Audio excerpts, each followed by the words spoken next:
Well, first of all, it would be an honor to serve as a mayor of a city I was born in, I grew up in. My children, I hope, will grow up here. I love this city. I think I loved this city as early as I could love anything, maybe after my mother.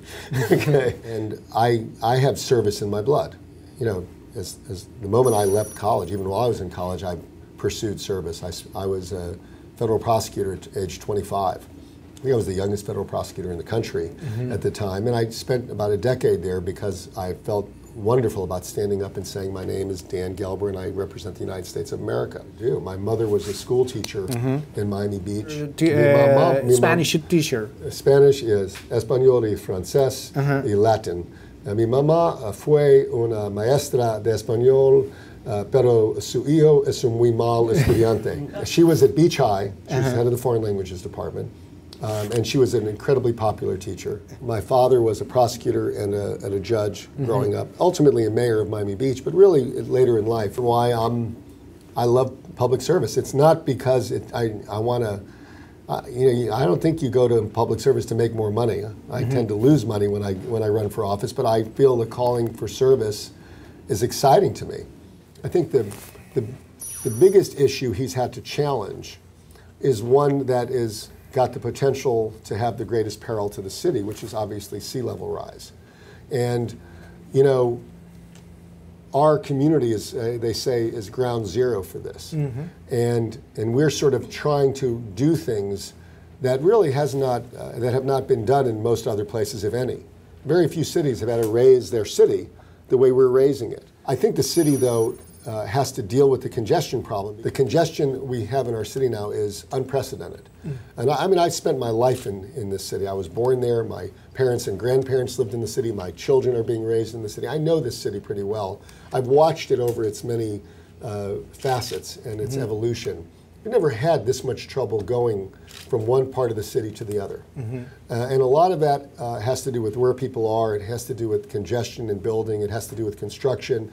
It has to do with visitors coming and going at certain times.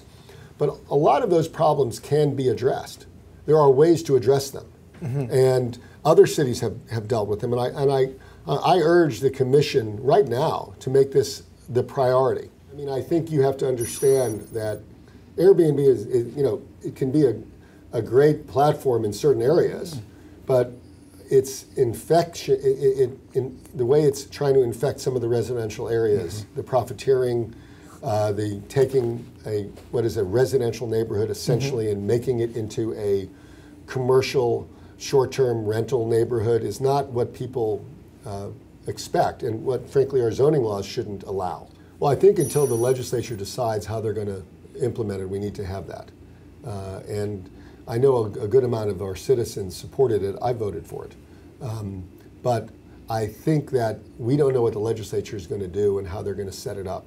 And I think it's not a bad idea to wait to see what the legislature does, what rules are promulgated, so that we can see how it's going to be, how it can be dispensed. So you need to know that. I think that the influence of money in politics is the worst thing that happens in politics right now. It is corrupting sometimes without even committing a crime.